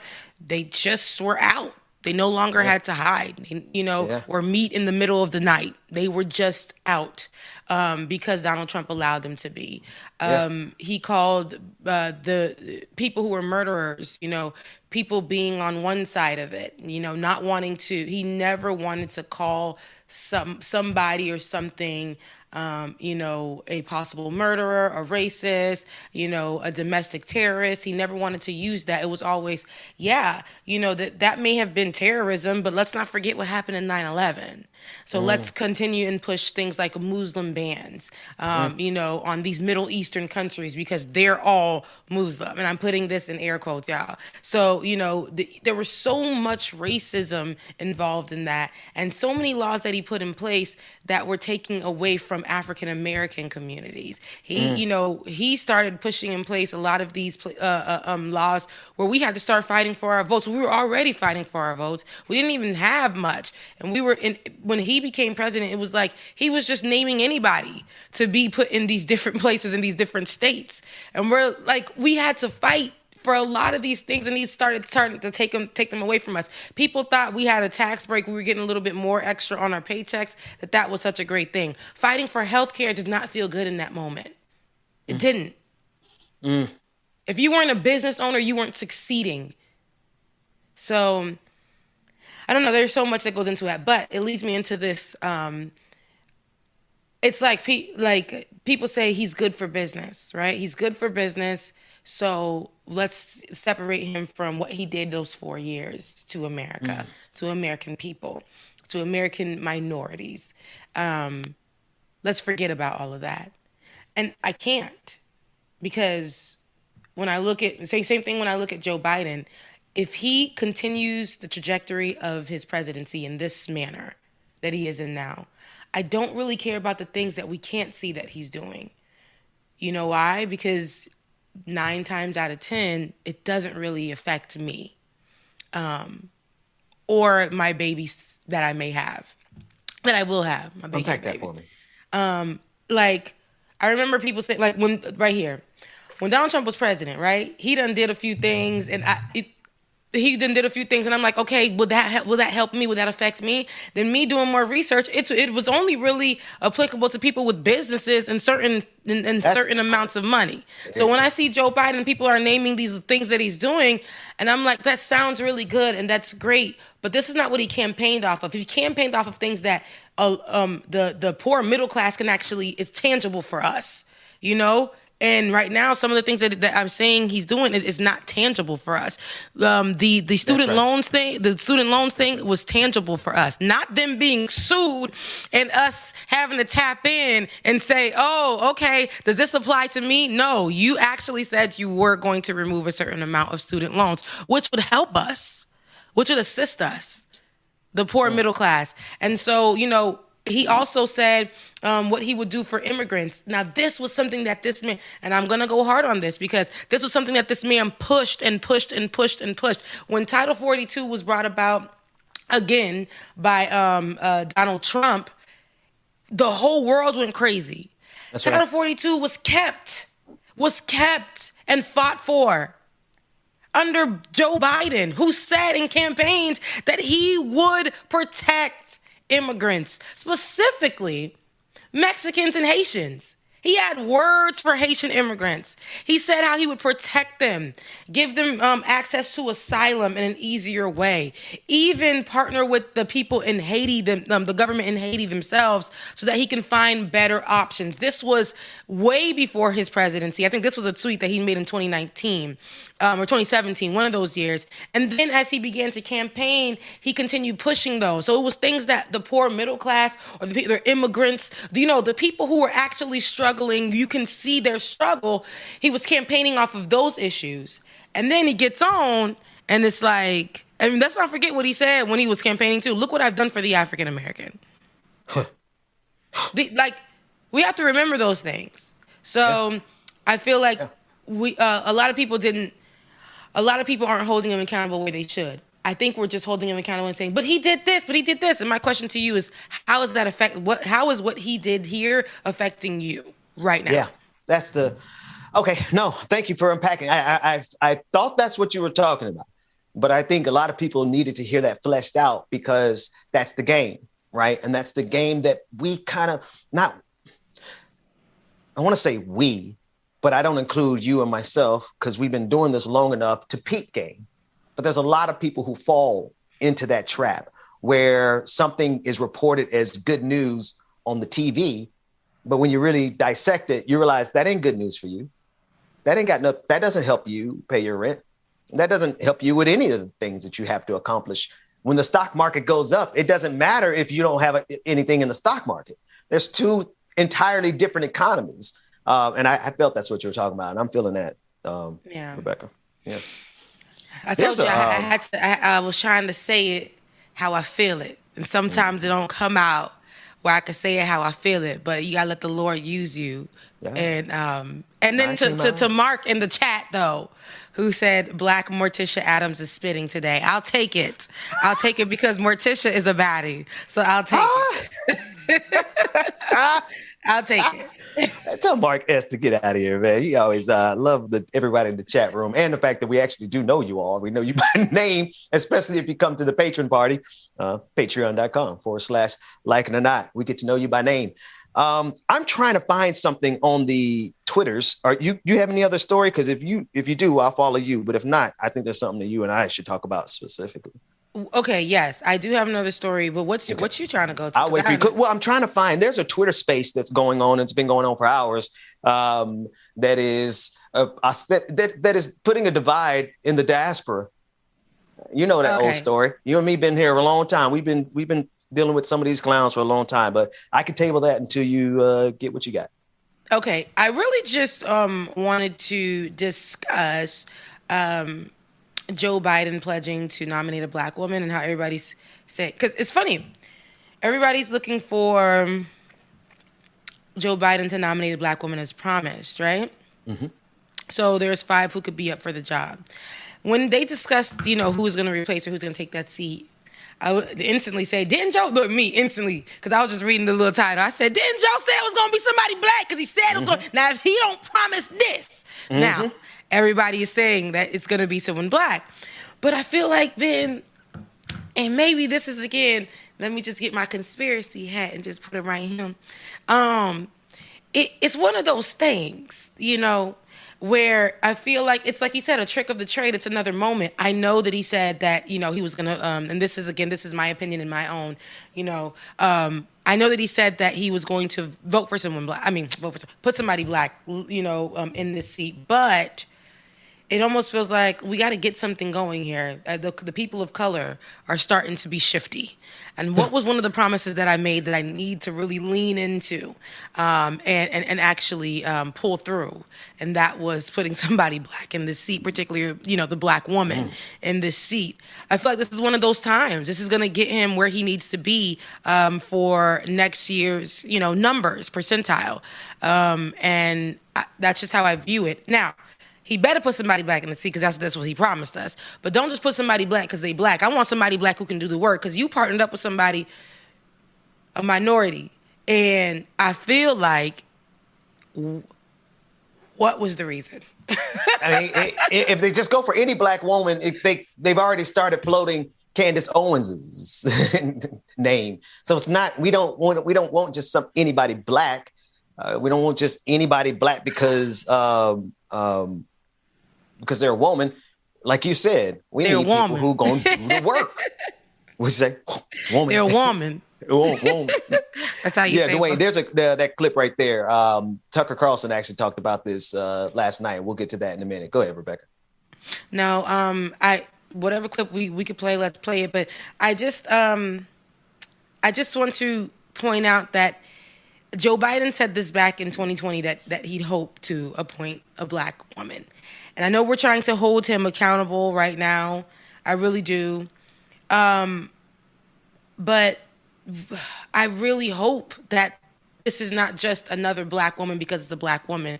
We had a black president, remember? And our black president did work. And in that moment, we were so happy because black was being represented in a White House that black slaves built. We had that moment. But then we remembered after the fact, okay, this black man went through a lot. It was a lot of things that he could have done that he didn't. But because he was under the microscope and all these kind of things, we said this happened and we loved him because he was black. But we cannot continue to say because somebody is black, they're going to be for the people. They're going to be perfect for the seat. But for some reason, liberals think that we got a black woman. We got a black woman. Everything's good now. We got a black woman. And it's like, is she Stacey Abrams? Because I know that lady, she does the work. But y'all didn't choose her, right? So let's see. We'll see, Benjamin Dixon. We'll see. Let's play that clip. Well, I know for sure this clip, Dwayne, if he happens to pick a black woman, white folks are already they're preparing in advance to lose their mind. This is the clip from Tucker Carlson last night going over some of the black women who were named by CNN to be replacements for Justice Stephen Breyer, who's set to retire. Let's run that clip. The other nominees on CNN's list have more judicial experience. We'll give you 3 guesses to how they got that experience, how they get there. Wilhelmina Mimi Wright became an associate justice on Minnesota Supreme Court back in 2012. Now, the sad thing about what we're about to tell you is Mimi Wright may be the best judge ever, the smartest person ever. But as always, the media minimized her, dehumanized her in its coverage. The media celebrated her nomination not because of her legal ability, which they barely describe, but because of the way she looks, her skin color. And that is a big part of why Governor Mark Dayton appointed her in the first place. He said that. Here's how the Star Tribune covered her appointment. Quote, Dayton's historic choice, first black female Supreme Court justice. That was the headline. Unmentioned is how she might do on the Supreme Court. Again, nobody wins in identity politics. The people it's designed to help are completely dehumanized and patronized, reduced to colors rather than human beings. And in some cases, the rest of us get really crappy service because the best people aren't being chosen.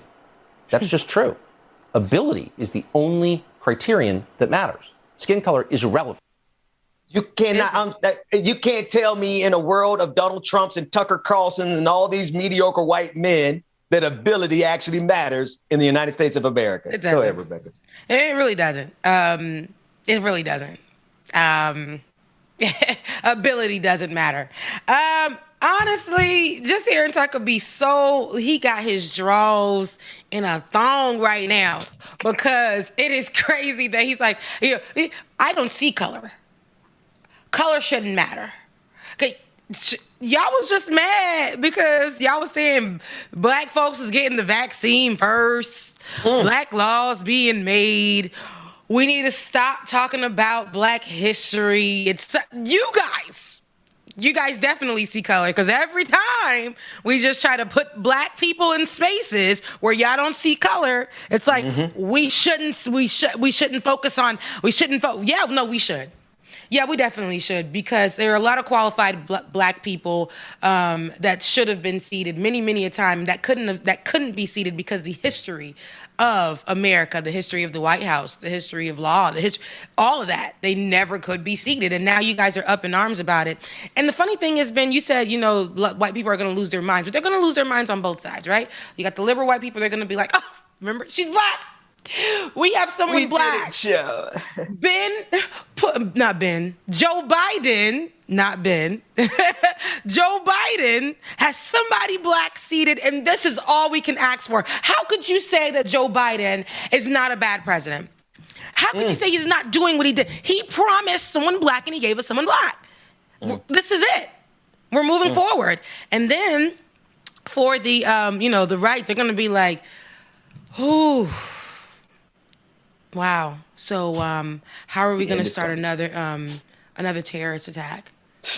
Where are we going to do it now? Because this is absurd. They're going to be packing up. They're going to be, packing up the streets. Till this day, when I go home to Palm Beach, they still on the bridge holding up signs talking about Donald Trump 2020. They still hanging up signs everywhere in Atlanta. I am looking forward to it. Part of me, here's where I really stand on the issue. I think the United States is a crumbling empire that does not have enough foresight to preserve itself, even though humanity needs y'all to get your shit together. Mm-hmm. That said, I don't honestly, I'm almost a little indifferent here because part of me just wants to rub it in the eyes of conservative. There's a black woman on the bench. I just want to make them miserable. I want to make every day of their life. Just rub it in their eyes. You got me envisioning you poking it in their eye. There's a black woman on the bench.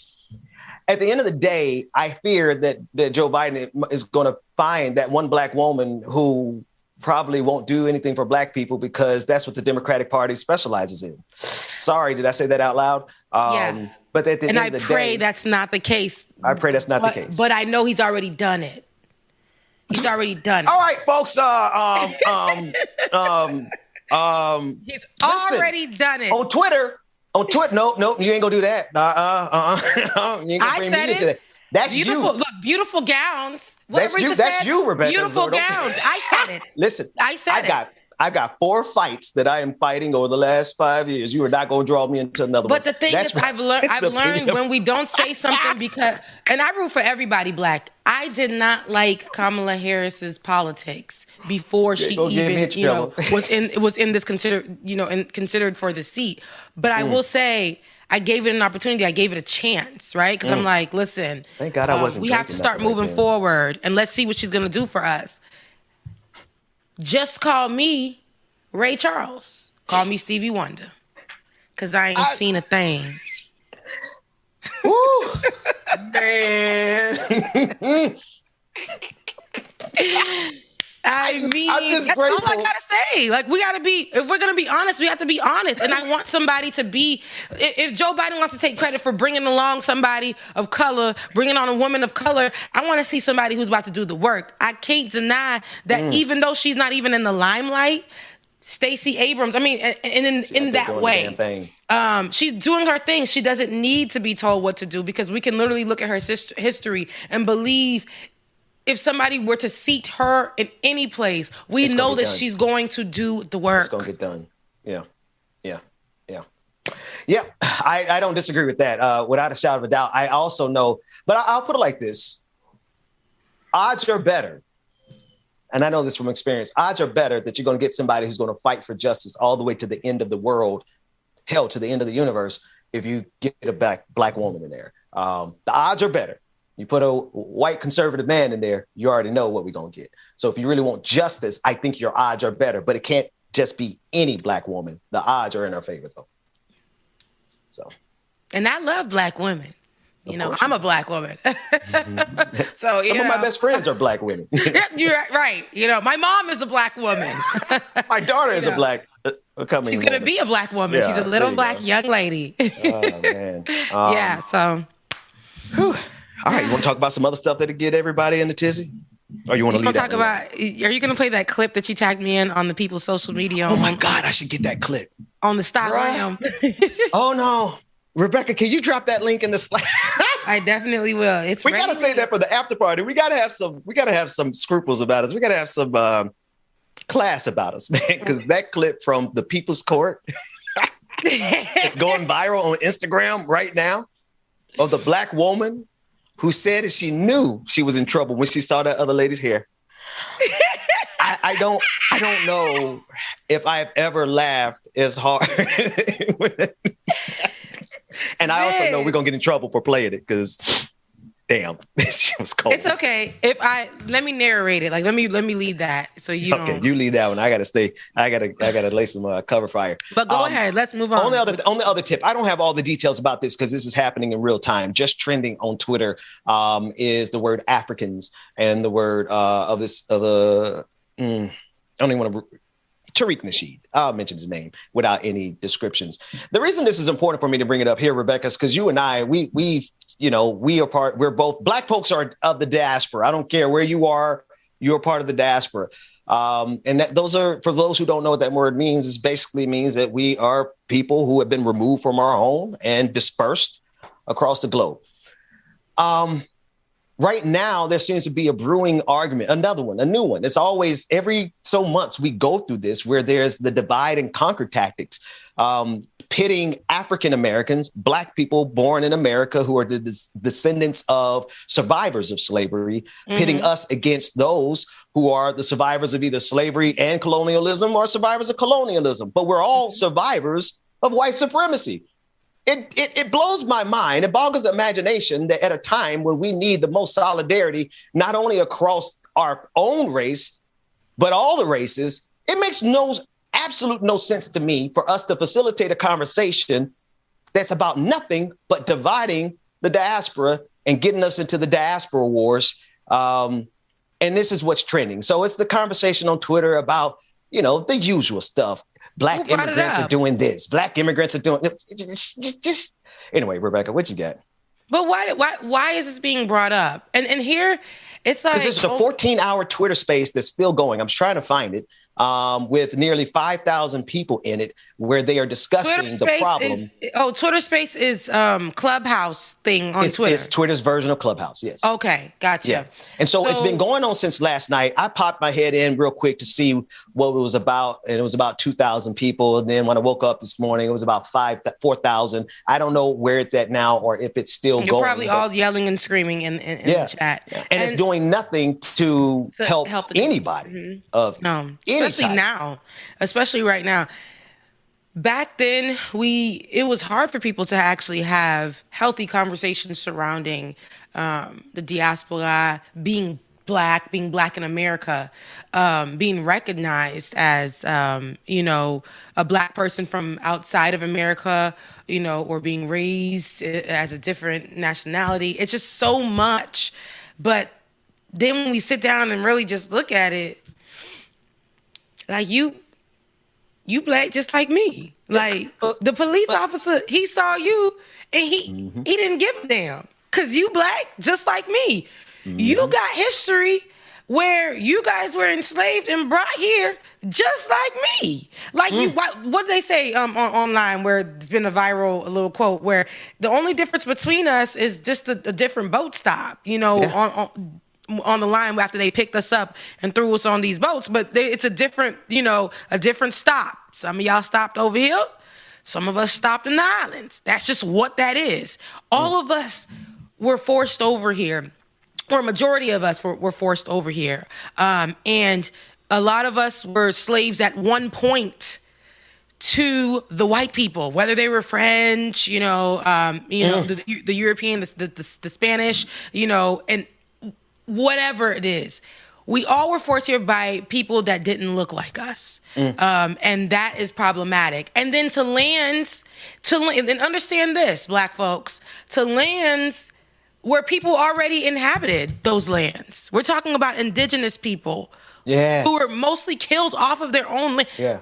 So now we're over here. They're trying to create a division between us and the indigenous people. This is what was going on. There was so much happening in this time. So I think that this definitely hurts our moving forward. That's right. Understanding that Blackness, again, is not a monolith. We are moving forward. Like, we are beautiful in Black. If we can say that Black comes in many different forms, Black is just not one way. If we can understand that, we can move forward. And if we can appreciate the fact, like back then, we were taught not to be this or certain kind of way or this certain kind of way, because if you act like a Black American, this was what we were taught when we were younger. If you act like a Black American, you're gonna get in trouble. So we had to, being a Haitian with the Haitian accent, we had to try to mimic how white people spoke. Yeah.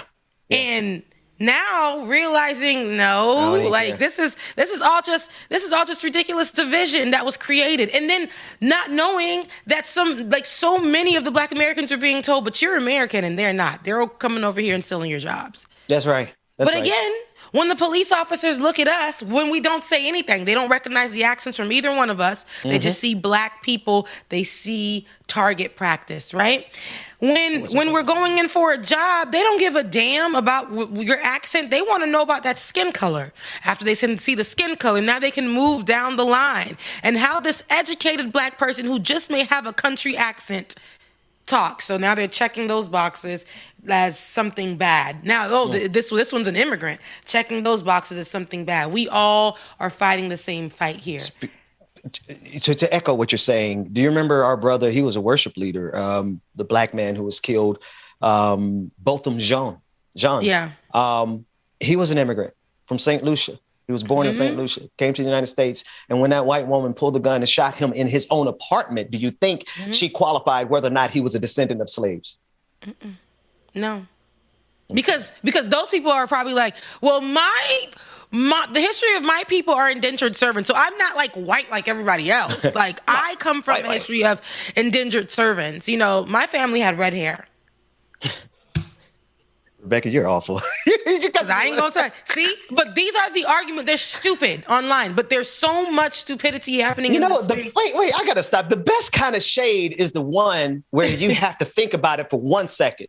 Not the splits, like not the one that you laugh instantly, but the one that takes you a split second because you're evil like that, Rebecca. Keep going. Those are the white folks is arguing about that because they want to be oppressed so bad on the internet.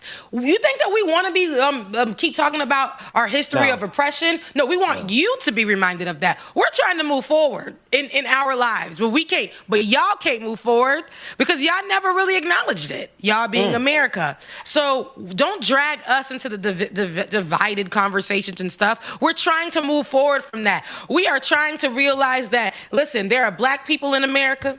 There are Black people in the islands. There are Black people in where my auntie lives in Chile. Mad Haitians over there getting disrespected. But the mad Haitians live over there, okay? You know, Brazil isn't what people think it is. It is predominantly Black. So, you know, these are Black is literally not a monolith. Like, we are different people and we come from different places, and America's supposed to be a melting pot. We got a melting pot of Black people here.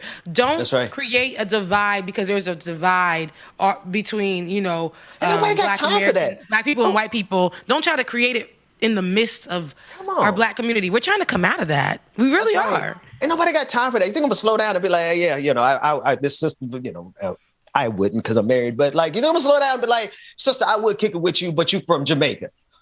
That sentence makes absolutely no sense, right? So does this next sentence. I'm not going to work with you because you're an immigrant. Makes absolutely no sense. Or to say, I am not going to fight the fights that need to be fought with the allies that I need from every corner of this planet because y'all are immigrants. Yeah. Y'all are stupid. That's what y'all are. Y'all are really ignorant in promoting this. Y'all are so stupid. You're doing the divide and conquer tactic and you're not even white. Like, you're dividing and conquering your own power base, Tariq Nasheed. Sometimes put the phone down, baby. Go kiss your kids. Go love on your family. Because, like, I feel like y'all be in these spaces working 17 jobs. Yeah. Sometimes when I'm fighting a fight, I put the phone down and I go live my life. You know, I go enjoy myself because at the end of the day, I could fight y'all all day. I'm still going to be Haitian. I'm still going to be Black. When they see me walk down the hallways or the breezeways of my community, they're just like, she's Black. They're confused when I start playing music. One lady going to tell me, so are you playing Hispanic music in your car? Like, listen, just get out of my face. But look, I think this was what makes us beautiful as Black people, because we are not just that one thing. that everyone thinks we are. That's right. We could be standing in line talking about somebody in beautiful, in slang, in a different language. We could literally make eye contact, body language. This is just who we are. Like, I think this is beautiful. I think this is the beautiful thing about us. Let's start having more open spaces and conversations about the beauty of being Black and how Black is just everything. Black is everywhere. As much as they try to whitewash Blackness, it's everywhere. Look, go up and down TikTok, and I swear, I just want to say this. Listen, folks, maybe I should say this for the after party, but I'm going to just tell you the honest truth. I cannot see there's not a video on TikTok that's viral that's not rooted in Blackness. I've not seen a viral dance video, a viral creative that's not rooted somewhere in Blackness. I don't care where it came from. I don't care if it came from white folks. I don't care if it came from our friends over in Asia. The dance moves are literally rooted in Black culture. And our response to that as Black people is, let's divide ourselves on the international stage even more when we need to be unifying and securing the tribe with our gifts and our talents, when our gifts and talents are being exploited by everybody. Everybody wants our Blackness without Black faces on it. It's the people who are like, it's simple things like this. Kim Kardashian saying, I know that wearing braids, a lot of people were upset about it, but it's all North's fault. She wants my hair to match her hair all the time. Girl, before you had that little baby, you was wearing braids. And people say, well, she's Armenian and that's her background. I really don't care, because for a long time she identified as white until she identified as Armenian. So that's just what that is. But throwing her little sister, Kylie throwing her face, now Kylie white, Kylie throwing her face on Tupac with braids to the back was very problematic for me. And selling those shirts for about $100 some dollars on Beyonce's internets. I got a problem with that, and I'll tell you why I got a problem with it. Let me tell you why I got a problem with it, and I'm going to address it. We're going to end the show. I normally don't address people directly, but the diaspora is critical. And you have to be a complete, absolute brain-dead moron of the likes of Tariq Nasheed to build your platform on the division of the diaspora. Go ahead and do that, because we got the demonstration of what the Diaspora United looks like on this show every single morning. Yeah. And people keep saying, and it's funny, people keep saying Kim Kardashian's not white, she's Armenian. Okay, we'll talk about that another day. Rebecca, we got I was gonna say, we got 60 seconds to not get canceled. What you got? We won't get canceled, but I'm gonna say there are white people in different cultures. I had somebody who identified as my cousin growing up who was a white Haitian. I mean, there are white people in different cultures, and some people. My former boss, who was Persian, she said that she came from the Aryan race of Persians. That's right. The people's brains break down real quick when it comes down to the difference between race, nationality, and ethnicity. Weirdos. Yeah. Anyways, I love you guys being it. We are at the end of the show. Hey, we ain't done this in a minute. Well, for me, somebody asked for my Cash App in the chat. It is Becca's Voice. I just wanted to put that out there. It is # Becca's Voice. And it's is because somebody really asking the chat, or you just saying that so you can? It was somewhere in the chat. It's Becca's Voice on Cash App. But no, if you guys are not a Patreon, please become one. I mean, our show is growing. We're doing really well. Right now, we're having an OG moment, an OG like it or not moment with Benjamin Dixon and Rebecca Zor, who still ain't got her name on the marquee. But that's okay. That's fine. That's okay. I can't do that's okay. Considering since you said that, I'm considering I designed all those things by hand myself. Give me a couple years. No, I'm joking. I'll get it done. Yeah, years. I'm like, you ain't about to say a couple days. It's been a whole year. It's been a whole year, so I can't say nothing. You've given me enough time to go do it. I'll get it done. Yeah. Love everybody. Mean it. We'll see y'all tomorrow. You guys mean it. Yeah, it's Thursday. We will see you guys tomorrow. Rebecca, I was going to ask you. You in charge. Are we? Well, if we're not going into the after show, I just want to play that one clip and then we're out of here. Just to leave everybody with laughter. Let's play that one clip. That's right. We can't possibly set up that video. And I apologize to the people who are listening to the podcast because you have to see this one. But it's cruel. It's not we might get canceled. Actually, don't go to YouTube and watch our video of us laughing about this clip. Run it, Dwayne.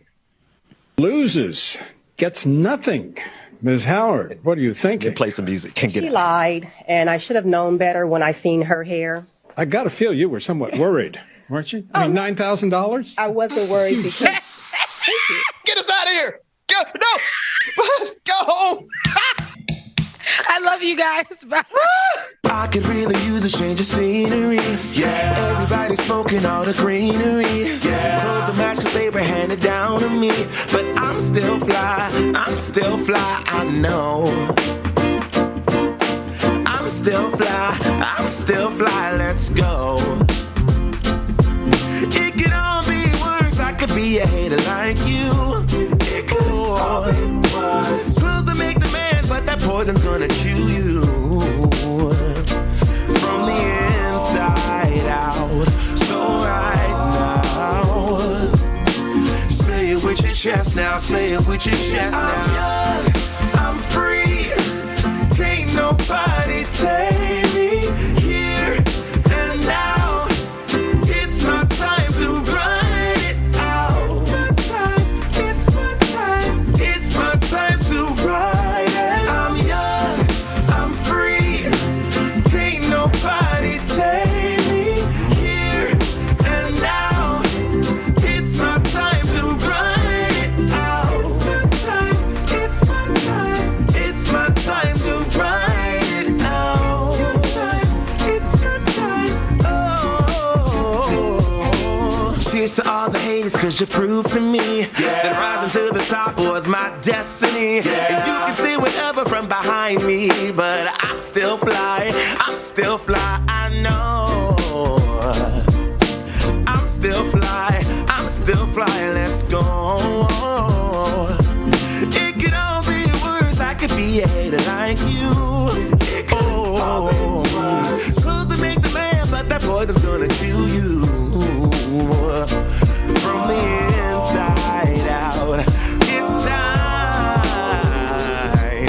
to say it with your chest now, say it with your chest now. I'm young, I'm free, can't nobody take me here and now. It's my time to run it out. It's my time to ride it. I'm young, I'm free, can't nobody take me here and now. It's my time to run it out. It's my time to ride it out. It's your time. Oh, if you're on the bus, say yeah. If you're on the train, say yeah.